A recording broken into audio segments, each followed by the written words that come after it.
Vamos ler o primeiro parágrafo da lição, porque aqui tem assunto para a gente discorrer por vários dias. Cremos, professamos e ensinamos que a lei de Moisés ou a lei do Senhor é de origem divina. Opa, estou pulando, né? É o 16. É o 16, é que eu já estava na cabeça no 17. Vamos lá, cremos, professamos e ensinamos que Deus constituiu autoridades para administrarem a vida em comunidade e exercerem juízo nas sociedades,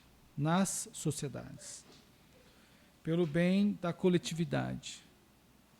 Toda alma, que o verso diz, toda alma esteja sujeita às autoridades, que é o verso de número 1 do capítulo 13. Porque não há autoridade que não venha de Deus. E as autoridades que há foram ordenadas por Deus. Romanos 13, verso 1. Tem uma pergunta para os irmãos. E quando a autoridade conflita com a Bíblia? Como é que a gente faz?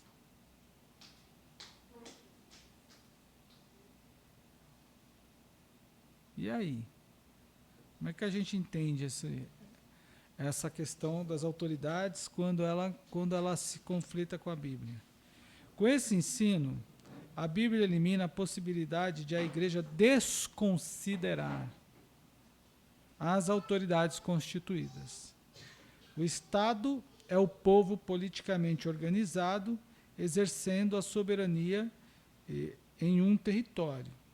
A Igreja do Senhor Jesus Cristo, vive em sociedade e respeita o Estado, colaborando com as autoridades que o representam na preservação da ordem pública, na formação dos cidadãos de caráter íntegro e honesto, produtivos e conscientes de que a autoridade é ministro de Deus para o teu bem. Romanos 13, verso 4. Por outro lado, esses mesmos cidadãos são também conscientes de que a verdadeira pátria de um cristão está nos céus. Mas a nossa cidade está nos céus, Filipenses 3:20. E de que são, por isso mesmo, cidadãos do reino de Deus. Que Deus continue nos abençoando. Lemos 2 versículos aqui, Romanos 13:1 e Romanos 13, verso 4. Primeiro vamos falar um pouquinho, irmãos, sobre a igreja e o Estado. Vamos entender o que é um e o que é outro. São 2 poderes, é claro. A igreja é um poder constituído por Deus. O que é a igreja? Vocês conhecem a origem da palavra igreja? Observem, preste atenção a isso. A palavra igreja se designava ou deu origem a um grupo de homens, e esse era o sentido mesmo. Homens, não era mulheres, era homens apenas na Grécia. E esses homens, eles eram chamados para discutir assuntos relacionados à sua comunidade em um ambiente geralmente estratégico, como se fosse uma praça pública. Principalmente naquele tempo, fora do muro da cidade. Daí vem o sentido de chamados para fora. Daí vem o sentido de chamados para fora. Era um grupo de homens que se reuniam fora dos muros da cidade para discutir problemas da sua comunidade. Isso lá na Grécia Antiga. Bom, mas o que aconteceu no Novo Testamento? Essa palavra foi utilizada, adotada até por Jesus. Jesus não criou uma nova linguagem. Ele utilizou a linguagem existente. E ele deu um novo sentido para essa linguagem. Então, quando ele chama igreja, ele diz a minha igreja, ele separa a igreja dele daquela do mundo, já que ele usou a designação, o termo igreja, para definir aquela reunião.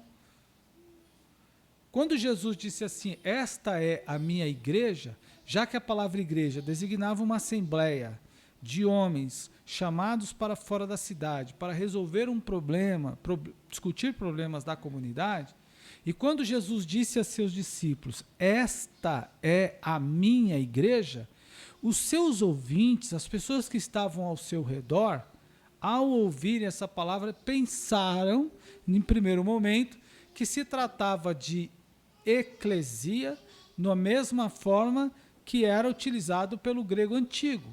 Ou seja, Jesus chamou homens para reunir-se do lado de fora da cidade, e observe que a Bíblia sempre dá referências que Jesus estava falando em áreas assim fora da cidade.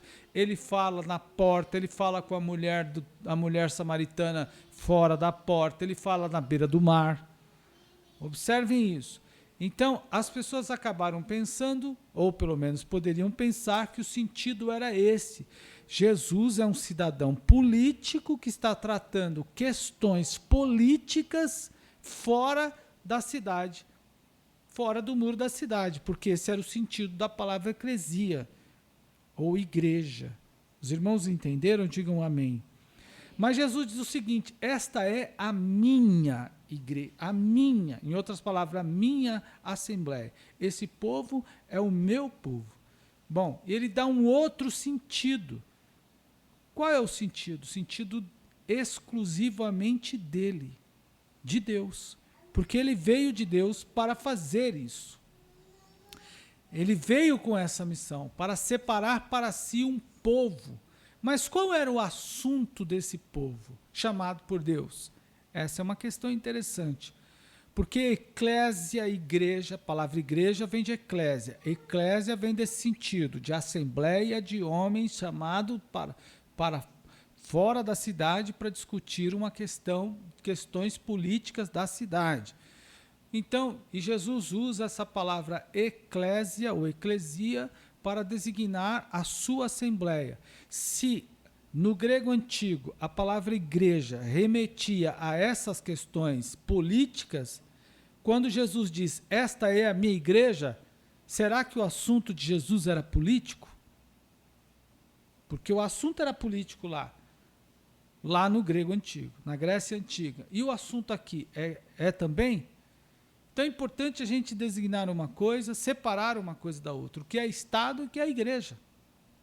No sentido antigo, eclesia tratava-se de questões políticas, mas no sentido do Novo Testamento, não é político. Apesar que o discurso religioso, a pregação religiosa, ele é um discurso ideológico, com certeza. Nós seguimos, a nossa ideologia é bíblica. Mas ele é político também. Mas ele não é político partidário. Tem diferenças aí que a gente precisa pensar. Bom, então qual é o assunto da igreja? Quando Jesus dá esse sentido à igreja, os discípulos passaram a questionar, inclusive questões políticas. Mestre, é este o tempo que vais restaurar o reino a Israel? Essa era uma pauta política. Tem outras pautas políticas que envolveram os discípulos. Por exemplo, a questão da divisa de patrimônio, divisa de bens, proximidade de governo. Eles queriam estar ao lado de Cristo. Essa era uma questão política. Quando nós lemos o Novo Testamento e a gente pensa nessa linguagem política dos discípulos, a gente percebe que eles estavam também, num primeiro momento, interessados no quê? No céu dos que a gente prega hoje, ou na restauração do reino. É óbvio que eles pensavam primeiro na restauração do reino. A preocupação dos discípulos, no primeiro momento, era política. política relacionada ao Estado de Israel politicamente organizado. Mas o assunto de Jesus não era político, tanto que ele diz assim, apesar de que ele não excluiu o tema político, e a gente vai abordar um pouquinho disso, mas ele diz muitas vezes que o reino dele não era ali. Meu reino não é aqui. Eu não trato dessas questões. Bom, então, definindo igreja é um povo separado para tratar o assunto do céu. Do cidadão do céu. Igreja, o assunto da igreja é o reino de Deus. E ela não é organizada senão para Deus. Agora, no mundo, nós precisamos nos organizar também juridicamente. Então, a igreja tem CNPJ, a igreja tem tudo isso. Ela está sujeita como uma organização jurídica, uma personalidade jurídica. A igreja é uma personalidade jurídica também. Ela está sujeita às leis das autoridades. Então, a igreja, durante esse período de pandemia, precisou... Por que a igreja precisou cumprir as regras da pandemia? Porque a igreja CNPJ, como nós somos e outras são, ela é uma personalidade jurídica. E como uma personalidade jurídica, ela precisa cumprir determinadas leis. Então, eu posso conflitar, por exemplo, o Estado como cidadão, claro. A igreja como personalidade jurídica, ela tem outros caminhos para fazer isso. E pode até ter problemas, por exemplo. Então, o Estado é o povo organizado, como diz a lição. O povo organizado, como ele coloca aqui, ó. O Estado é o povo organizado e constituído. Então, nós nos organizamos em sociedade e elegemos políticos, e esses políticos fizeram leis. Então, o Estado é organizado, como coloca aqui a própria lição. O Estado é o povo politicamente organizado, exercendo a soberania em um território. Então, o povo organizado determina escolhe o que quer, pela maioria.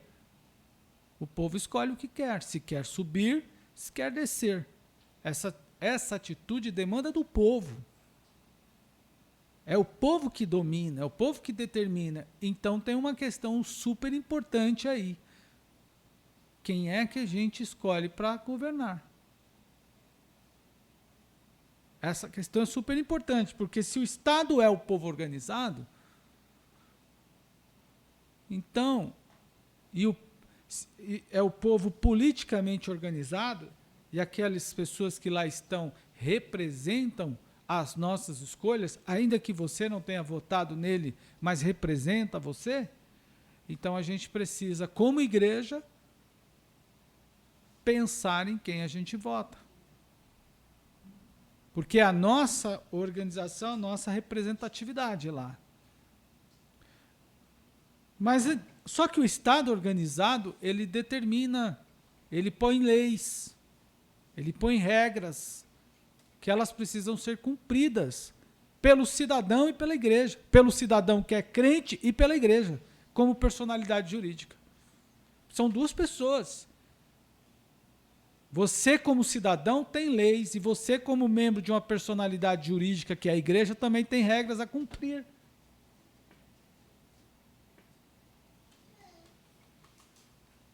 Então, ele coloca leis.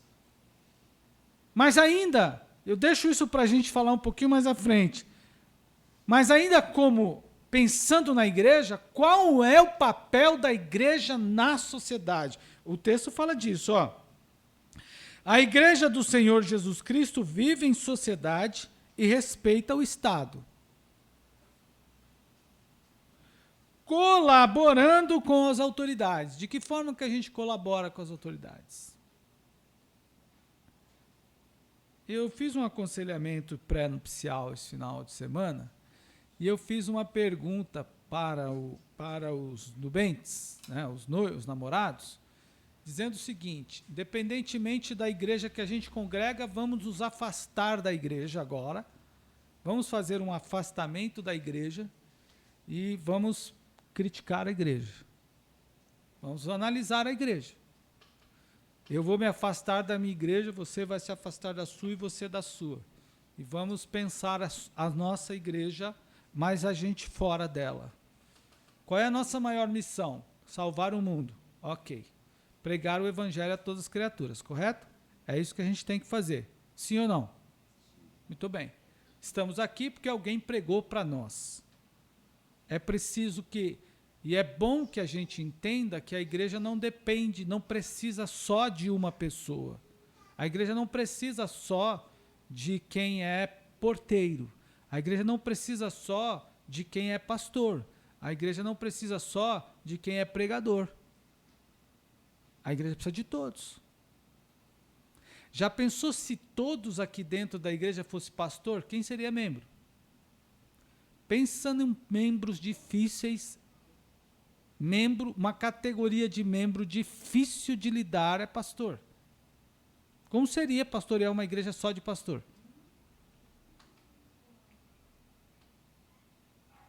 Como seria? Tem vários problemas para a gente pensar aí, não tem? Pensa como seria pastorear uma igreja só de cantores. Temos outros problemas aí. Da mesma forma, pense em como seria pastorear uma igreja só de pregadores.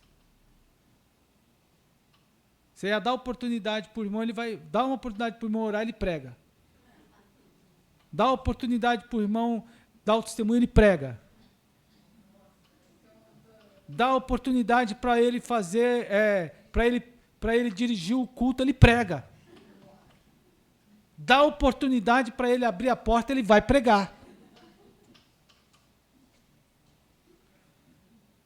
Mas é bom a gente também entender o pensamento de cada um. Olha só. É bom a gente entender o pensamento de cada um. Todo pregador se torna pastor? Não. O cantor, nem todos, todos podem se tornar todos. O pastor pode ser cantor e pregador, e pastor ao mesmo tempo. O pregador também pode ser, e deve ser. Todos devem ser. E o cantor, da mesma forma. São funções distintas. Mas é importante a gente pensar na cabeça de cada um, quem ele é. Há sujeito que se entende apenas como cantor. Por essa razão, ele não enxerga a igreja como um pastor. E nem como um pregador. Há sujeito que pensa a igreja só como pastor. Ele não entende a igreja como pregador e nem como cantor. E há sujeito que entende a igreja só como pregador. Ele não entende a igreja como pastor e nem como cantor. O olho dele o olho de cada um é tapado nisso. Quando o sujeito diz assim, eu sou apenas isso, então, por exemplo, eu sou apenas cantor. Então ele não é nem pastor e nem pregador. Ele pode ter o título, mas ele não é. Quando o sujeito diz, eu sou apenas... Eu conheci um pastor que não pregava, só esporadicamente. Eu fiquei 7 anos congregando com ele, vi 3 sermões ou 4 dele só. E eu questionei, por que o senhor não prega? Ele disse assim, porque eu já pastorei tanta igreja que não tinha ninguém para fazer e eu tive que fazer tanto.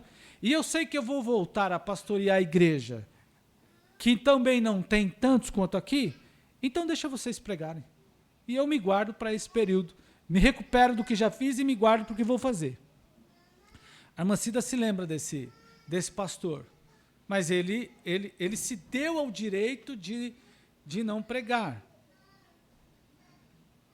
Mas no caso dele não era pregador, como eu conheço pastores que não são. Então não pregam. Da mesma forma os pregadores. Há pregador que não é pastor. Ele não consegue pensar a igreja como pastor. Como eu disse anteriormente, há pastores que não querem, como nesse caso, ele não queria pregar porque tinham muitas opções na igreja, e eu era uma delas. Então ele fazia sempre a gente pregar. Mas tem aqueles que não são, e eles não pregam, eles só pastoreiam. E esses, obrigatoriamente, chamam os irmãos, ele recorre à escola dominical, pega o livrinho, a revista, quando ele precisa ensinar, ele vai no culto, a presença dele é vital e é importante nas reuniões por causa da presença pastoral. Mas ele não é um pregador, então ele se limita mesmo, ele está limitado. E tem o outro que é só pastor, por exemplo, que é só pregador. Ele não consegue pensar a igreja como igreja. Então, a igreja não se reúne apenas um público para se ouvir cantar ou para se ouvir pregar. A igreja tem necessidades. Então, pensar a igreja é muito além. A igreja vai muito além. Por exemplo, eu tenho que pensar, como igreja, como pastor da igreja, eu não penso só na igreja cheia, eu tenho que pensar na formação dos irmãos. Como pastor de igreja, eu observo muitas vezes os irmãos fazerem discursos assim, na própria igreja. Já ouvi isso muitas vezes. Eu não gosto de lidar com crente. Então, por que você está na igreja?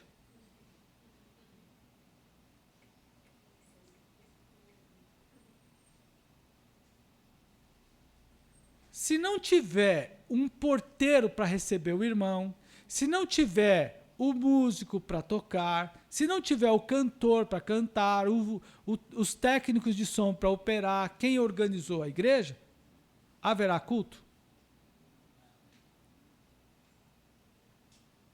Não haverá culto.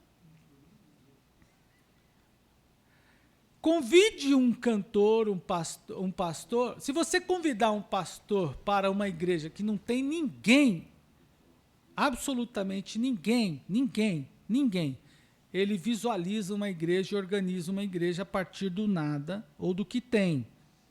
Se você convidar um pregador apenas e ele olhar uma igreja, ele dá no pé e ela não tiver nada. Da mesma forma o cantor. Já conheci cantores que eles disseram assim, cantar numa igreja que não tem ninguém, não canto para fantasma, não canto para banco vazio, também não prego para banco vazio. Preciso ter público, eu para pregar preciso ter público. Então a igreja tem função de formação. Pastor, isso está dentro do tema? Está aqui, ó, formar cidadãos. Então a função da igreja é, inclusive, formar. Nós já discutimos um pouquinho sobre isso. Mas a igreja também precisa cooperar com o Estado. E como é que ela coopera com o Estado? Na formação, já falei. Retomando a questão do casal.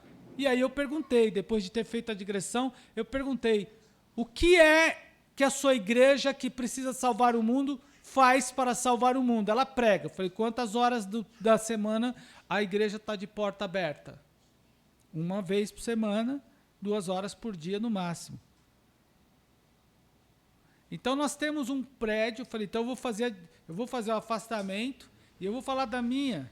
A minha, lá onde nós não terminamos ainda, nós temos um prédio com uma excelente capacidade que abre 2 vezes por semana, hoje 3 vezes, né? Quarta, sábado, domingo, sexta-feira não é aberta ao público, sábado de manhã também não é aberto ao público, mas há um público, não é aberto ao público, há um público. Então, a reunião de sexta-noite, a reunião de sábado de manhã, não é de interesse público, é de interesse do público.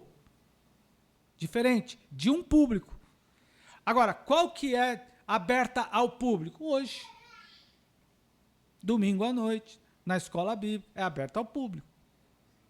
Bom, quais são as outras ações que esta igreja promove para contribuir com a sociedade? Quais são as outras? Pregamos o evangelho, isso é fato. Ganhamos pessoas, isso é fato. Mas o que mais a gente pode fazer? Pergunto a vocês. É uma pergunta, quero participação de vocês.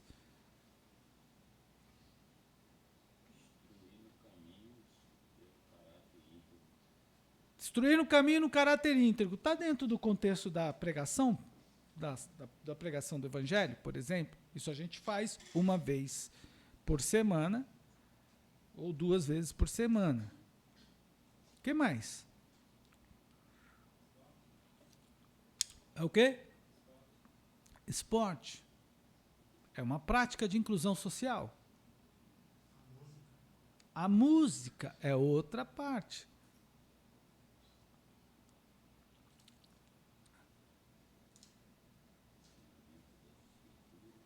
Ensinamento da Escritura, o irmão também está falando, claro.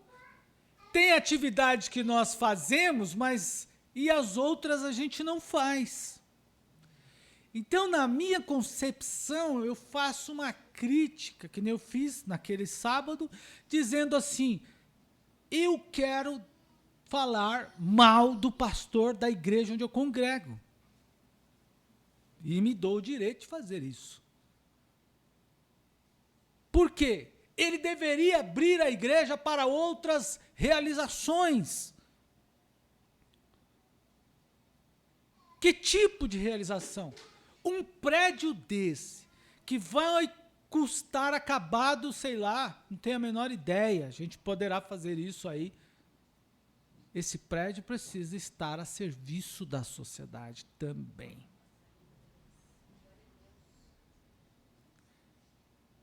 Então é o cúmulo do absurdo, um prédio desse ficar fechado de segunda, terça e quarta até às 7 da noite, volta a fechar depois das 9, permanece quinta, sexta, ele é aberto a um público, fecha depois das 9, aí vem sábado de manhã aberto a um público, que é o do ensaio, fecha de novo e vai abrir no domingo naqueles horários.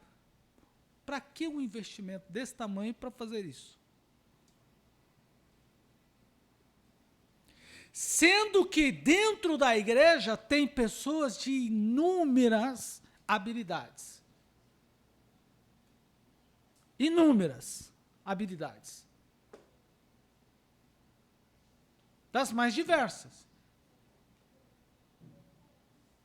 Por exemplo, nós tivemos aqui o teatro, o irmão falou, o negócio dos esportes, que eu esqueci o nome.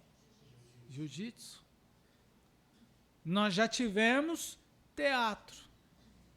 Já tivemos aula aí de defesa para as mulheres. Palestra com as mulheres. Olha quantas ações já foram realizadas e hoje não mais. E essas ações foram realizadas por pessoas que, membros da igreja, que aprenderam algo e foram compartilhar com os demais. E essas ações da igreja contribuem com o Estado. Essas ações dizem para a sociedade o porquê da igreja estar aqui. Por que a igreja está aqui? A igreja faz muito além do que você imagina. Quando alguém pensa, a igreja é uma arrecadação de dinheiro. Não é, não. Hoje nós temos algumas ações. Uma delas, olha, vou citar algumas ações que cooperam com o Estado. Nós já tivemos outras, poderemos ter e devemos ter.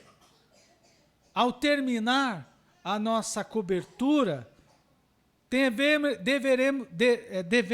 deveremos ter outras ações, retomar algumas que tínhamos e outras, implantar outras, que são importantes para a nossa comunidade. Veja, vou citar algumas que contribuem. Preste atenção. Há poucos dias, irmãs foram ao teatro. Há mulheres que nunca tinham ido a um teatro e foram assistir o Teatro do Azusa, partindo de uma pregação, de uma aula que dei no domingo de manhã. Não foi? Olha, vocês deveriam ir ao teatro, conhecer. E aí surgiu aquela organização. É a igreja inserindo o povo na própria cultura. Mas o teatro é uma coisa do diabo. Durante muitos anos isso foi pregado para nós.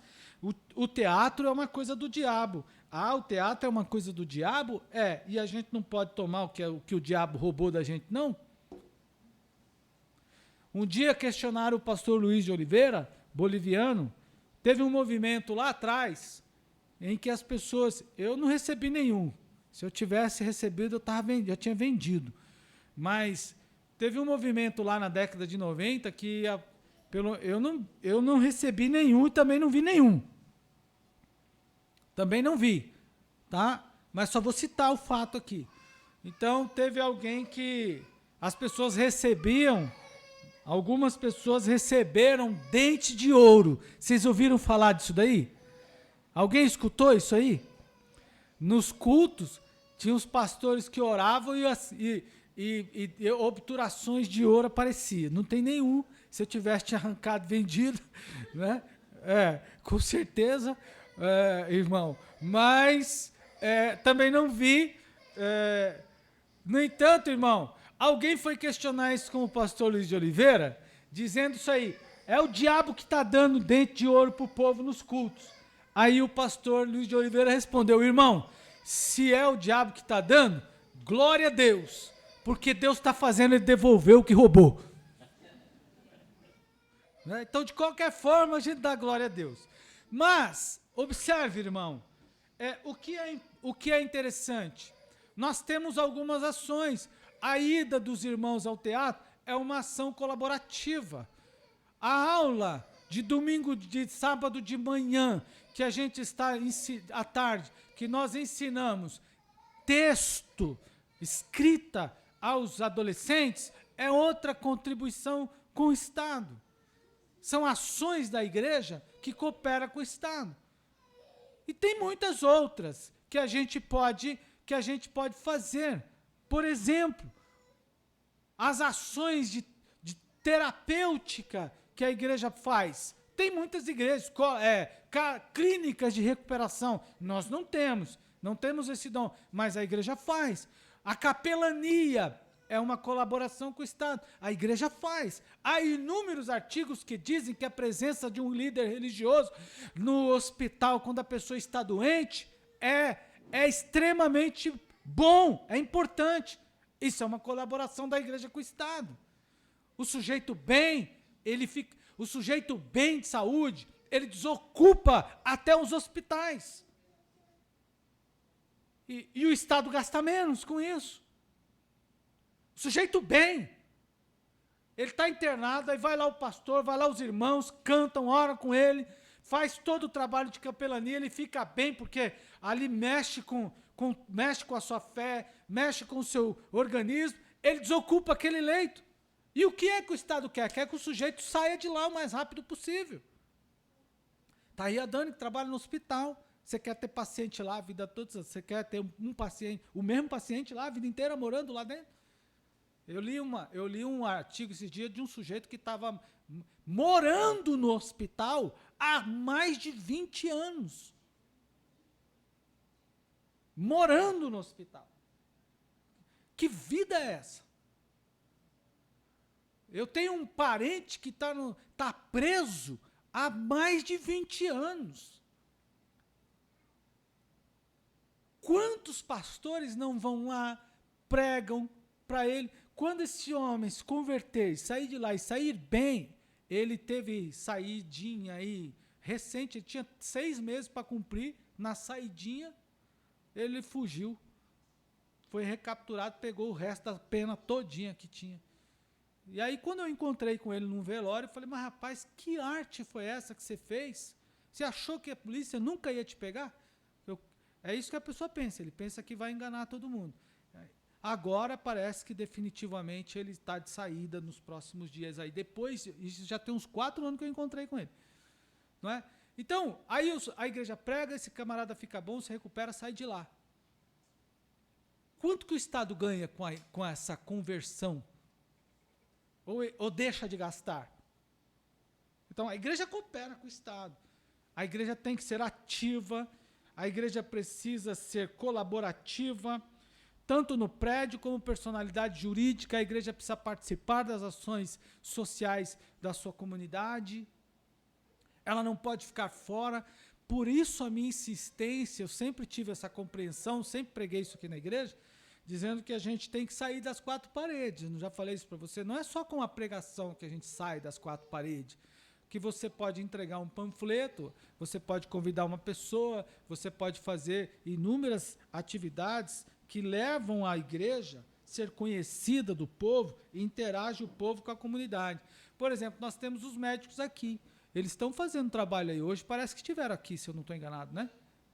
Estiveram aqui, Mari? Pegaram a chave com vocês hoje? Aí, eles estão aqui, vocês sabiam disso? É uma pergunta, vocês sabiam que os médicos fazem atendimento aqui? Estão vindo aqui?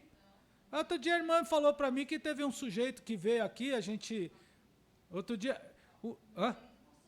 Aí, o marido da irmã passou aqui. Não é a igreja servindo a comunidade, mas não é só essa, tem outras igrejas que fazem, como tem aquelas que também não querem que seja feito. Aliás, esse atendimento do médico veio parar aqui, porque um dos pastores daqui da nossa região não quis mais que atendesse os médicos fizessem atendimento. Hoje eu fui atendido lá na UBS. E aí conversei com o médico que, por sinal, ele já atendeu muitas pessoas aqui. Eu já estive aqui. Ele já atendeu pessoas aqui. E aí, nenhuma prerrogativa por isso.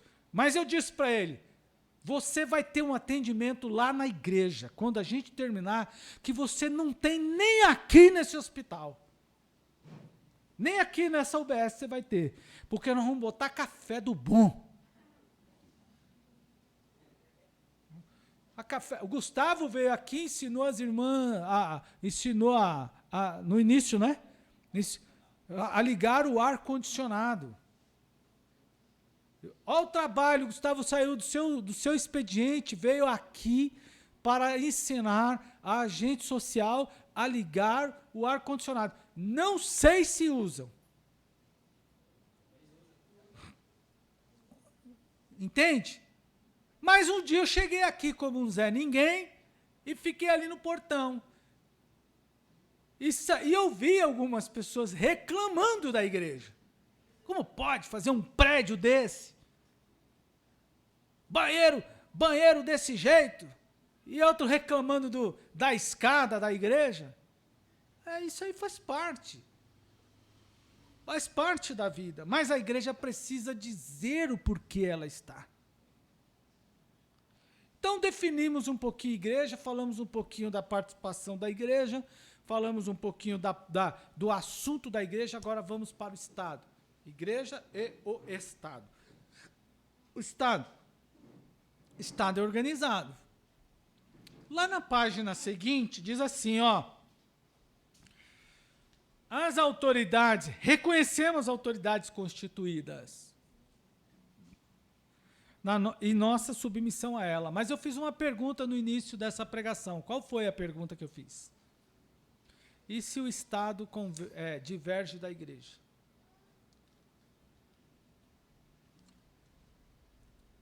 Se o Estado diverge da igreja, como funciona? Qual deve ser o posicionamento da igreja? Por exemplo, Então a igreja precisa pensar algumas coisas. O quê? Quem é que está lá? Essa foi a minha defesa numa aula certa vez que entramos numa polêmica, num tema polêmico, um tema complexo, que é a homoafetividade, homossexualidade. Então, surgiu um comentário dizendo que os pastores são fundamentalistas porque exclui o direito do outro, né? Ou seja, o direito de ser homossexual. E então, feito toda a argumentação da pessoa que me chamava de fundamentalista por ser pastor, ela não falava diretamente de mim, mas falava de pastores, eu sou pastor. Eu falei assim, então eu quero saber por que é que você me chama de fundamentalista se eu tenho direito. Qual é o direito? Escuta, onde é que se dão as leis, que se fazem as leis nesse país? São feitas na Casa de Leis, lá na Câmara dos Deputados. Eles fazem as leis, votam as leis, e aí ela vai passando por instância.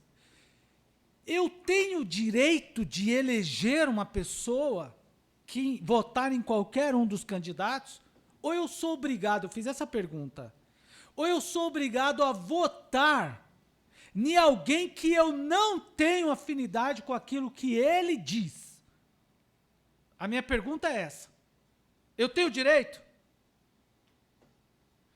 A Constituição me dá o direito de votar no candidato, por exemplo, que desaprova e vota contra qualquer ação em favor da homossexualidade. Eu tenho direito constitucional de votar em um candidato que, se eleito, vai pautar lá, vai se posicionar contra uma lei, uma possível lei, um projeto de lei, que dá direito a você, por exemplo, de realizar o casamento que você quer. Eu tenho um direito constitucional?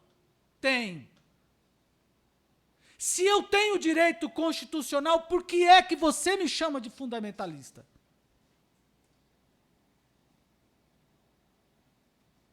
Se eu tenho direito, se é o meu direito votar em quem eu quiser, e eu voto ideologicamente, eu voto por alinhamento ideológico.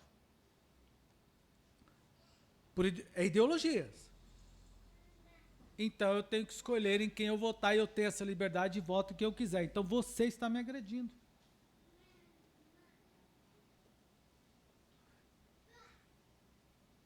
Então qual é o problema? A igreja precisa pensar e ter clareza disso. O Estado faz as leis e impõe as leis sobre a igreja, porque a maioria da população elegeu aquela autoridade que o representa.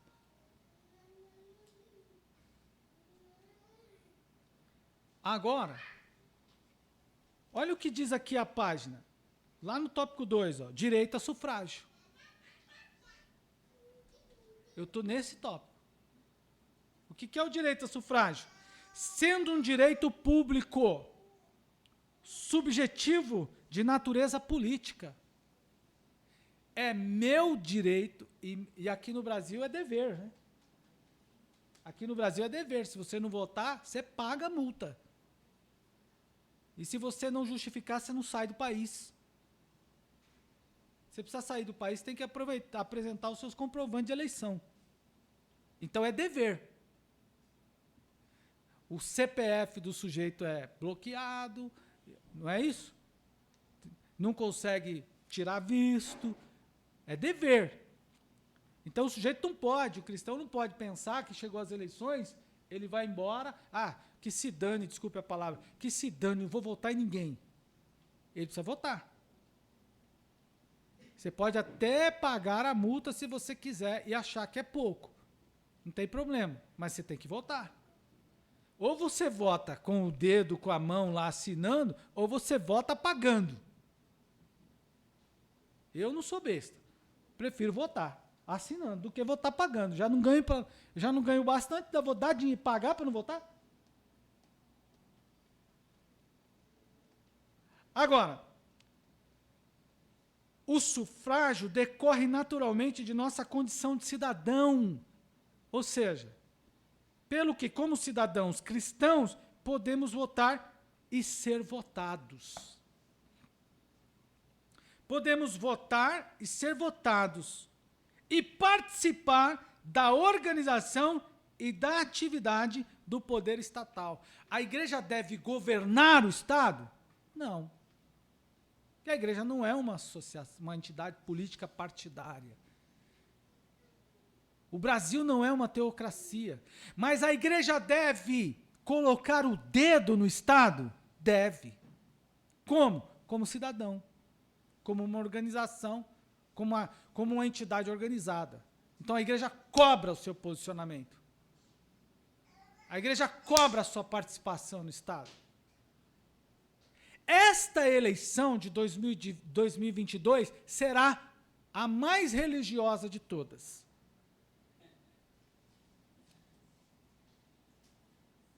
O discurso dos caras que vêm por aí, vem religiosamente organizados. Marina Silva fez isso em 2010. Olha lá, Marina Silva fez isso em 2010, embora ela se afastou um pouquinho do discurso religioso. 2014, pastor Everaldo, ele escancara dizendo assim, eu sou candidato dos irmãos, eu sou pastor. O Everaldo, o candidato do PSL Everaldo, ele não foi candidato Everaldo Pereira dos Santos. Ele não era isso que estava na legenda dele. O que estava na legenda do Everaldo? Pastor Everaldo. Quando ele diz pastor Everaldo, ele busca a atenção dos crentes. Ele abre e escancara. 2018 vem 2 modelos de crente. Aliás, vem mais. Vem mais.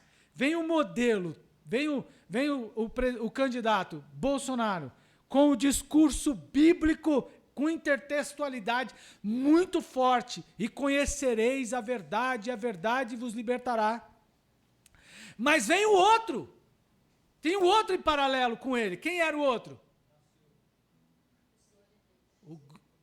E ele insere no discurso político, eleitoral, uma linguagem absolutamente cristã, que é glória a Deus. Olha como o discurso religioso vem tomando condição, vem tomando proporções cada vez maiores. E agora, em 2022, você tem quem segue no Twitter, o candidato Bolsonaro continua fazendo o que faz, e conhecereis a verdade, reunindo pastores e tudo mais. Aí você já vê o Ciro Gomes. Ó, você já vê o Ciro Gomes.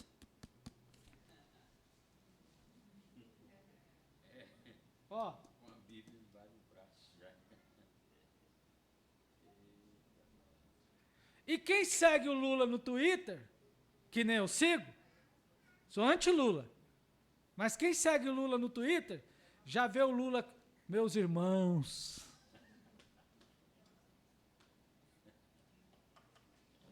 Olha como é bom falar de Deus. Olha o discurso dele. Como é bom falar de Deus na minha infância. O Lula no Twitter, irmão, é o mais pastor de todos que você pode imaginar.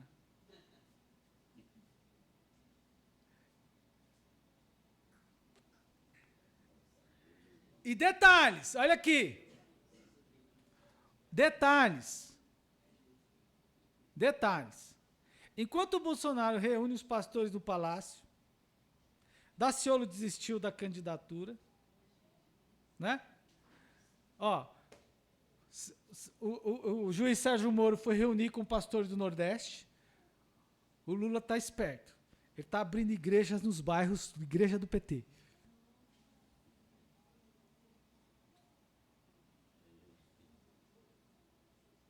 Espera aí. Arregimentou um grupo de pastores e está abrindo igrejas nos estados. Isso é sério. A igreja. Não, igreja do PT. Esta é uma igreja Assembleia de Deus. Ali é uma igreja batista. Aquela lá é uma igreja com o nome PT. É uma igreja cujo pastor, presidente.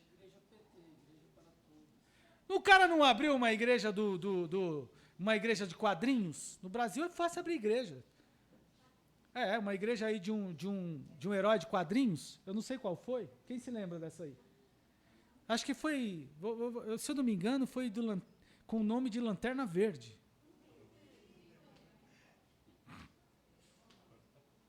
O cara abriu o nome. Ele abriu. E aí as pessoas vão se ajuntando. Espera aí, irmão. Tem uma coisa que está muito errada que você precisa saber. Tem uma coisa que está muito errada que você precisa saber. Qual é o meu papel nesse negócio? Por onde eu devo andar? Em quem eu devo votar? Por onde eu devo andar e em quem eu devo votar? Porque nós estamos em ano de eleição, a igreja não pode se afastar. Há o discurso que diz assim, igreja é igreja e não mexe nas questões do Estado. Ué, Jesus não mandou pagar o tributo a César? Paga a César o que é de César. E dê a Deus o que é de Deus. Jesus mandou fazer o que era para Deus, mas também mandou fazer o que era do Estado. Jesus mandou ser cidadão do céu e cidadão da terra ao mesmo tempo. Então, eu não posso me excluir dessa parte, dessa área da minha vida. A igreja não pode ser... O Brasil não é teocrático. O Brasil é democrático. Então, aqui, eu convivo com judeu, eu convivo com budista, eu convivo com islamista, islã, muçulmano, eu convivo com pessoas de diferentes religiões. Países teocráticos? Não. Por exemplo, país teocrático é apenas aquela religião. Os países muçulmanos são teocráticos. Então lá é proibido você ser cristão. A igreja comandando o Estado vai querer fazer descer goela abaixo a Bíblia na língua, na fé das pessoas. E é errado esse tipo de evangelização?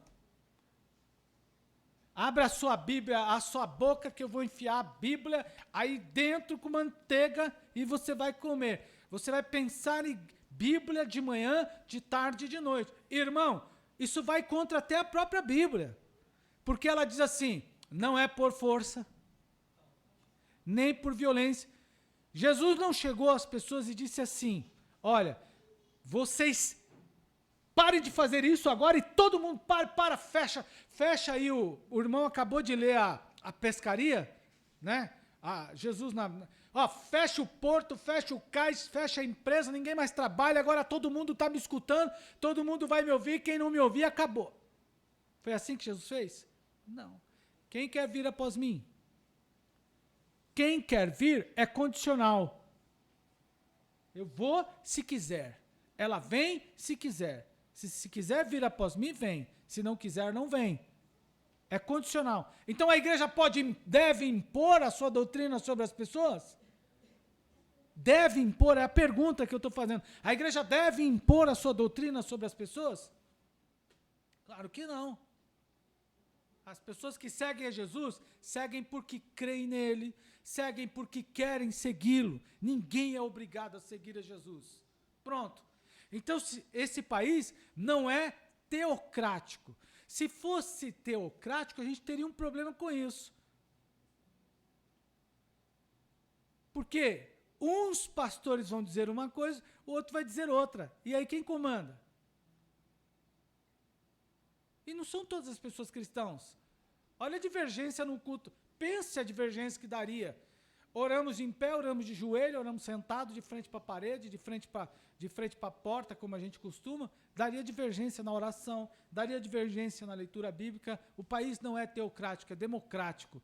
Se a gente eleger um presidente da república que crê em Cristo, que dobra o joelho, que ora, que lê a Bíblia, que vai para a igreja, glória ao Senhor, o povo elegeu. Se a igreja elegeu um cara que não é cristão, que é umbandista, que é espírita, que é muçulmano, glória a Deus. A igreja elegeu esse sujeito. Agora, a igreja tem que eleger um candidato que dobra o joelho e fala com o Deus da Bíblia? A igreja tem que eleger um candidato que não dobra o joelho e que não fala com a Bíblia? Essa é uma escolha do próprio povo. E o povo não pode se excluir disso, irmão. Então, se eu vou escolher, o que eu preciso, está aqui no tópico 2. Se eu vou escolher, o que eu preciso saber para escolher? Eu preciso conhecer os princípios que regem aquela pessoa. E aí entra um problema com a igreja. Eu pergunto, quem é que gosta de horário eleitoral? Quem aqui assiste horário eleitoral? Quem aqui lê propostas de governo?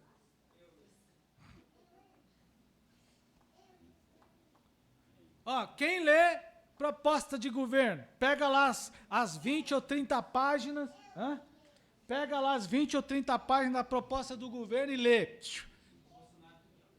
Quem lê, quem lê, escute aqui, irmão, quem lê, quem escuta, vou escutar o discurso desse cara aqui no programa eleitoral. Como é que a gente sabe quem a gente vota se a gente sequer escuta? Então, nós estamos não cumprindo um dos nossos deveres.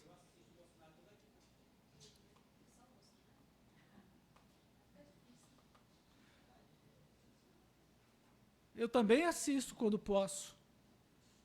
Mas eu não assisto só ele, nem sigo só ele, sigo todos os outros.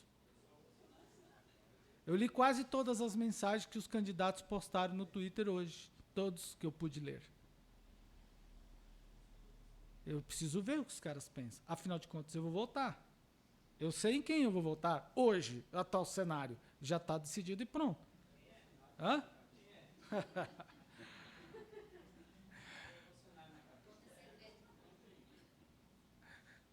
Agora, irmão, independente disso, você não pode votar por troca.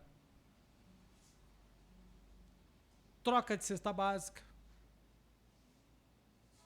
Não pode votar porque o cara colocou o asfalto no seu bairro. Colocar o asfalto na sua rua é obrigação, é dever do Estado.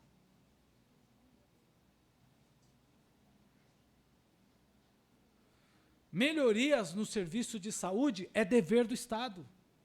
Não é favor de político candidato. Queremos agradecer o candidato fulano de tal por esta obra que ele realizou aqui no nosso bairro. Ele não fez mais do que obrigação. Ele não fez mais do que obrigação. Ele está lá para isso.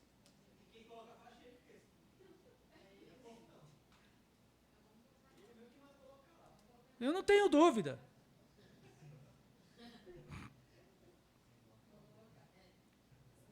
Eu não tenho dúvida, irmão, que quem coloca é ele mesmo.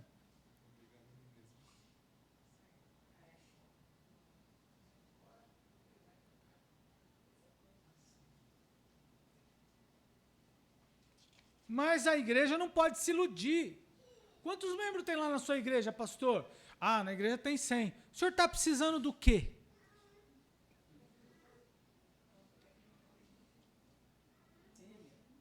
Na verdade, eu respondi, eu já tenho a resposta, respondi para uma coisa, mas hoje eu teria a resposta diferente da que eu dei para uma pessoa que me fez essa pergunta há poucos dias atrás. Aí eu falei assim, alguém me perguntou esse dia o que eu estava precisando na igreja. Manda perguntar para mim. Eu não vou mandar perguntar para o senhor, porque aí você vai me comprometer com a igreja. A igreja não é barganha? Escuta, irmão, olha aqui. A igreja não é barganha. A igreja não é barganha. Vocês não estão à venda.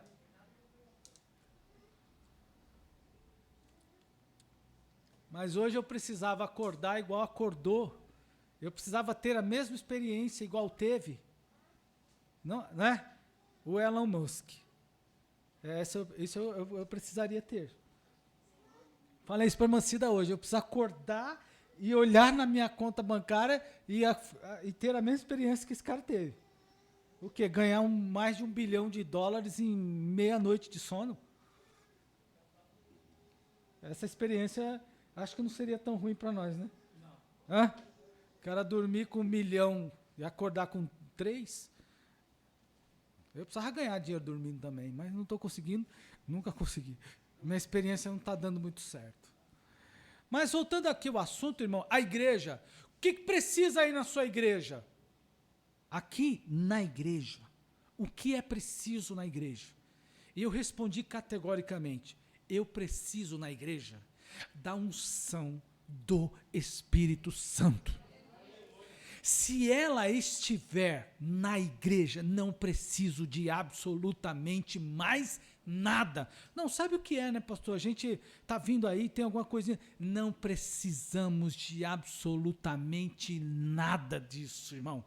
É claro que qualquer oferta, qualquer dinheiro que venha, é importante para uma igreja como a nossa, que não tem, que sai do fundo, o dinheiro sai das ofertas dos nossos irmãos mesmo, mas a igreja não é barganha política, não pode ser negociada. Você não é número político para ninguém. Se você votar em um candidato, você votou porque escolheu votar nele, porque teve orientação de votar nele a partir da sua própria consciência. Mas a igreja não é barganha de político, não é reduto de político nenhum.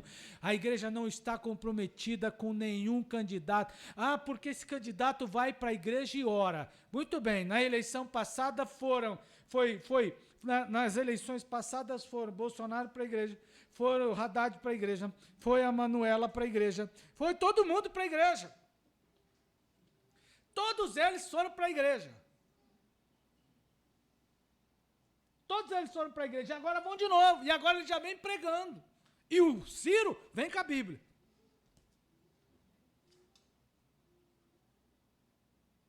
Então, irmão, o que é que você precisa entender?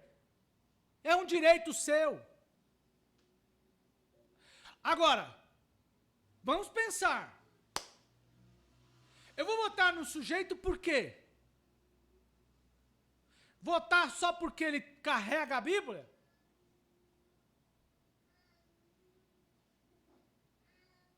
Vou votar no sujeito só porque ele usa um discurso da Bíblia? Vou votar no sujeito só porque agora ele se converteu? Por que eu voto? Ah, eu vou votar nesse candidato porque ele fala, e conhecereis a verdade vos libertará. Eu vou votar nesse candidato porque ele é o candidato dos pobres. Eu vou votar nesse outro candidato porque ele é o candidato da toga.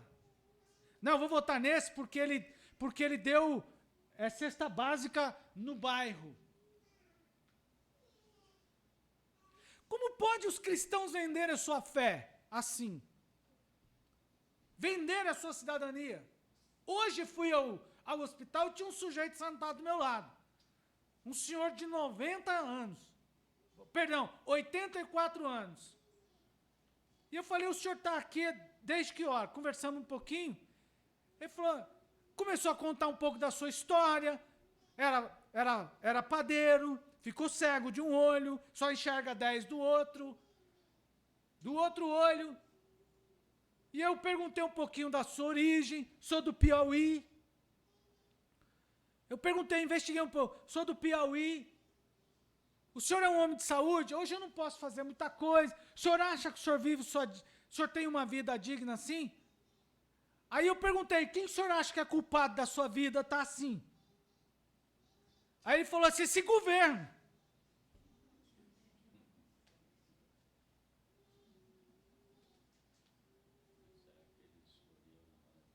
Não, ele falou, eu perguntei assim, O senhor está aposentado há quantos anos? Ele está aposentado há 30 e tantos anos. O senhor ganhava bem quando o senhor se aposentou? Ele falou, sempre ganhei na miséria. Eu falei, então quem é culpado do senhor estar assim? Esse governo.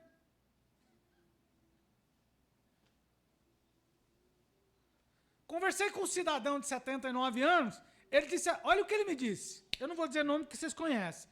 79 anos. Ele disse assim, se eu pudesse, ele falou assim para mim, se eu pudesse, eu pegava esse míssil que esse Putin está atacando lá e mandava na casa desse presidente. E eu falei, por quê? Ele disse assim, ele não foi lá esses dias para provocar essa guerra? Eu falei, como é que é? Ele não foi lá, ele não esteve lá na Rússia esses dias para provocar essa guerra? Eu falei assim, peraí, o senhor está dizendo que o presidente da República viajou esses dias atrás, aí no mês de fevereiro, e foi lá na Rússia e por causa da viagem do presidente surgiu a guerra. É isso que o senhor está falando? Ele falou, ele foi lá, esse infeliz provocou a guerra.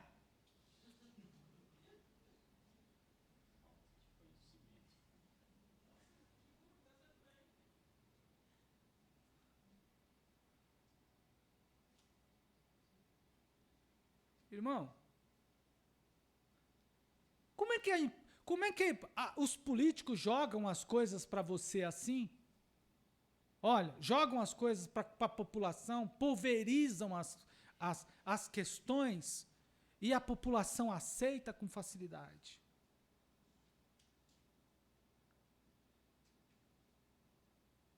O primeiro que eu conversei de 84 anos tinha razão no que falou? O segundo, de 79 anos, tinha razão no que disse?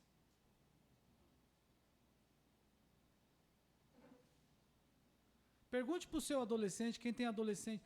Aí tem um menino aí, ó, o que ele quer fazer? A Mônica é capaz de interpretar o que ele quer fazer. Você responde para mim, o que ele quer fazer agora, por exemplo? Ele quer ter liberdade, não é? Para ir para onde ele quiser, não é? Quer passar por baixo, por cima, por dentro, pisar na... Hã? Quer aonde? Ele quer fazer o que ele quiser. Os irmãos que têm adolescente em casa, o seu adolescente, ele gosta das suas leis? Hein? Seus adolescentes gostam de leis? Hein, irmão? Você dá uma ordem para o adolescente, é uma maravilha. Mãe, muito obrigado pela lei. Ó, pai, ó, pai. É assim? Hã? Oi? Não, então, pré-adolescente, criança também. Fala sério. É assim que funciona lá com a Júlia? Júlia, você vai estudar hoje, vai fazer todas as lições, depois que você terminar, você vai jogar, não sei se ela joga, você vai jogar por 10 minutos ou por 1 hora, e, dou direito a você assistir 2 capítulos, 2 episódios de Netflix, e depois você, de feita todas as atividades, aí quando for 10h30, desligou a internet, você vai dormir e acabou. É assim que funciona, acabou. É assim? Mateus, adolescente não, jovem, é assim que você faz? Sua mãe ainda diz não para você? Olha que pergunta difícil, irmão.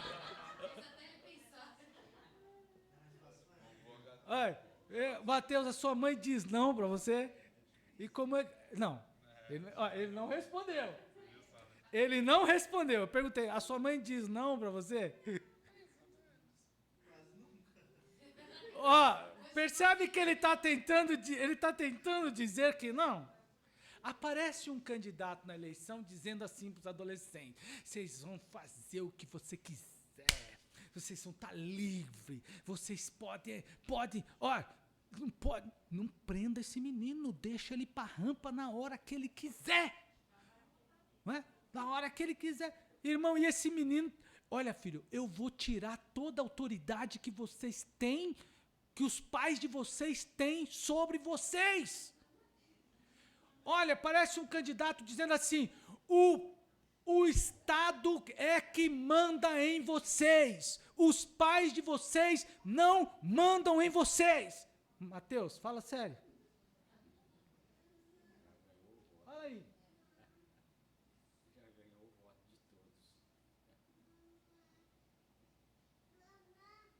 O que é que o Estado faz? O cara precisa estudar para passar de ano?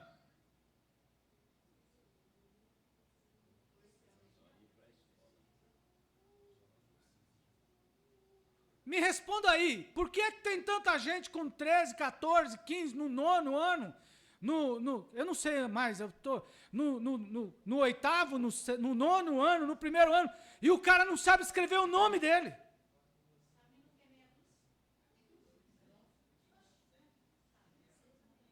Quer coisa mais gostosa do que essa aqui? Olha aí, irmão. Ó, quer coisa mais gostosa que essa daqui? Ó, você está sendo matriculado aqui na escola EEPG, SPH, sei lá do que, na oitava série. Aliás, como que é o primeiro ano do segundo... Para mim era segundo grau, né? Agora como é que é? Ensino médio. Você está aí no ensino médio. Ah, que legal. E o que é que você tem que fazer? Nada. Assina aqui, esse outro documento. O que é isso? É o seu diploma. No dia que o cara está fazendo a matrícula, ele assina a matrícula, a mãe dele já assina o diploma. Mas o meu filho nem estudou. Não, mas ele já está com o diploma assinado, porque ele não vai repetir. Ele nem precisa aprender.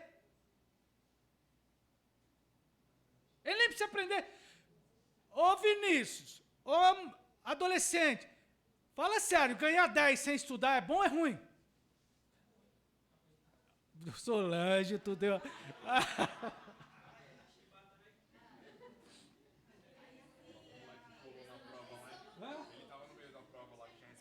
Foi o primeiro, filho. O meu que tá perguntando, ele estava na prova lá, que gritou, foi o primeiro. A resposta da prova está no verso. Domingo sábado ele estava todo alegre. Eu respondi algumas lá. Estava lá, né, pastor? Eu não sou culpado. Olha lá, estava lá. Fala sério. Não ter hora para dormir, não ter pai que pode proibir, não ter hora para acordar, não precisar estudar, não precisar trabalhar. Não é uma maravilha, irmão? Sim ou não?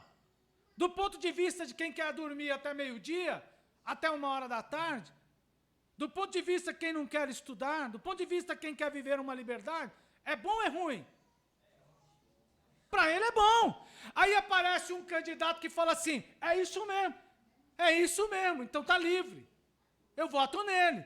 Olha, se você vota em mim, eu te dou liberdade para fazer o que você quiser, eu tiro a autoridade dos seus pais, eu tiro a autoridade da sua mãe, se a tua mãe lhe der umas palmadas, eu posso prendê-la, você quer mudar de sexo, você muda do jeito que quiser, você faz o que você quiser, aí o adolescente que está lá cheio de problema na cabeça, o que você acha que ele vai fazer? Então ele vai sair de manhã, porque é plano. Por isso que vocês têm que ler projetos de governo. Vocês têm que ler plano de governo deles. Tem que ler, irmão, tem que ouvir. Anotar o que você não entende e perguntar. O que eu não entendi isso daí? O que ele quer dizer? Porque há projetos de lei, por exemplo, há projetos de lei que tiram a força da mãe e do pai. Quem cria os filhos, seu filho não é seu, é do Estado. Ah, que maravilha. O Estado faz o quê? O Estado está com você na hora que você precisa gastar à noite, por exemplo. O Estado manda um Uber na sua casa para poder recolher você e te levar para o hospital. Paga o seu remédio. Tem uns remédios que a gente recebe aí, que é uma benção para a gente. Paga, o Estado cuida de você como precisa cuidar? Claro que não, irmão. Então a gente precisa tomar cuidado. A igreja não vende, não negocia o seu voto. A igreja não está à venda. A igreja tem que votar naqueles candidatos, tem que votar consciente, e ela tem que cobrar os seus governos, os seus eleitos, os seus candidatos. A igreja não pode ficar parte desse processo, ela precisa cobrar. Qual é o papel da igreja? É cobrar. Agora teve esse surto teve como é que eu posso dizer? Essa denúncia de corrupção envolvendo o pastor, 2 pastores, foi bem esse cara ter saído, ele tinha que sair. Não é porque é o pastor fulano que ora em hebraico, que está lá no Ministério da Cultura, que pode fazer o que quiser. Os pastores que são agora lobistas, que tem que ser investigado. E se for pastor, e se tiver corrupção, que vá para a cadeia. Lugar de pastor corrupto é na cadeia. É o mesmo lugar de onde deveriam estar todos os outros corruptos, que já foram condenados, inclusive. Mas a igreja precisa cobrar o posicionamento dos seus políticos. Você entende isso? Digam amém. Amém. Pode ficar parte desse processo. E eu finalizo, irmão, dizendo, como nos coloca aqui a lição, e a gente já vai cantar, a igreja precisa participar da organização do Estado. Irmãos, tem leis sendo votadas, a gente não lê, você lê? Tem leis sendo votadas que, se aprovadas, por exemplo, elas causarão grandes danos para nós. Para nós quem? Vai causar grandes danos para o adolescente? Não. Vai causar dano para aquele adolescente que quer roubar? Não. Vai causar danos para o corrupto? Não. Vai causar danos para quem? Quem é o nós? Porque a gente, quando o candidato fala na televisão, a sociedade brasileira, você precisa saber qual é a sociedade brasileira que ele está falando. A sociedade brasileira não quer mais. A sociedade brasileira precisa disso. Qual sociedade brasileira que você está querendo falar? Eu estou incluso nessa sociedade que você está falando? Eu vou trazer aqui uma lista de discursos dos políticos, de todos eles, candidatos aí agora, presidentes da República, do que eles colocam assim, a sociedade brasileira. Do que a sociedade brasileira precisa? Que eu não faço parte dessa sociedade. E tem todos eles. Por exemplo, eu poderia citar aqui rapidamente a sociedade brasileira precisa se defender com arma. Eu não preciso de uma. Se eu tiver uma arma, eu vou meter um tiro no primeiro que me aborrecer. E depois eu vou para a igreja pedir perdão. Então, eu preciso de arma? Não preciso. A sociedade brasileira precisa de liberdade. Qual é a sociedade que precisa de liberdade? A minha? Não, não faço parte dessa sociedade. Então a igreja precisa se organizar, pensar nisso. Não exclua a temática da política da sua vida. Você precisa ver. Você precisa estar atento. E principalmente conhecer as ideologias que regem esses candidatos. Eu não sei se por bem ou por mal, mas parece que ideologicamente, ou pelo menos quem vai dominar a eleição, vai ser um tal suposto evangelho. A eleição de 2022 será evangélica. Dia 4, quanto que é o dia do voto? 4 de outubro, 12 de outubro, 8 de outubro, 2 de outubro, sei lá que dia que for, vai ser o maior culto evangélico da história. Porque os brasileiros vão sair para a rua para votar em candidato evangélico. 2 de outubro? Vitor me ajudou ali. 2 de outubro, por causa dos discursos políticos. No próximo culto que eu tiver oportunidade, eu vou trazer aqui para vocês só retórica dos candidatos a presidente da República, como que eles buscam o seu voto por meio da Bíblia. Todos que estão aí disputando pleito. Então, irmão, não se engane. Nós somos igreja, a igreja de Cristo, comprada, lavada, remida no sangue de Cristo.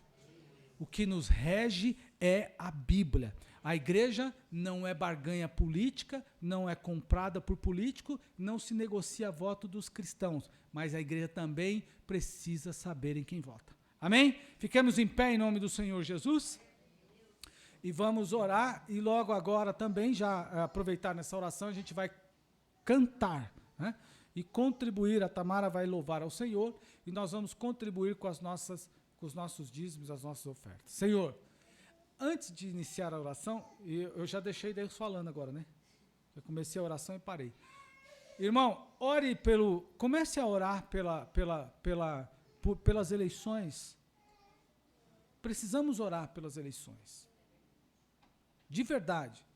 Se você ama os pastores do Brasil, a igreja, você precisa orar pelas eleições. E orar pelos pastores. E eu vou dar 2 razões. A primeira razão é porque tem um presidente da República que é alinhado com os pastores. Se estoura lá, como estourou agora, um escândalo, uma corrupção, vai cair no colo de quem? Os pastores. Segundo, existe um movimento midiático depois desse acontecimento, irmão, para literalmente derrubar a credibilidade dos pastores brasileiros. Então, ore para que a gente, quando eu falo a gente quem? Nós pastores. Ore para que nós pastores, eu e mais todos os demais, que a gente não jogue fora a nossa credibilidade por questões políticas.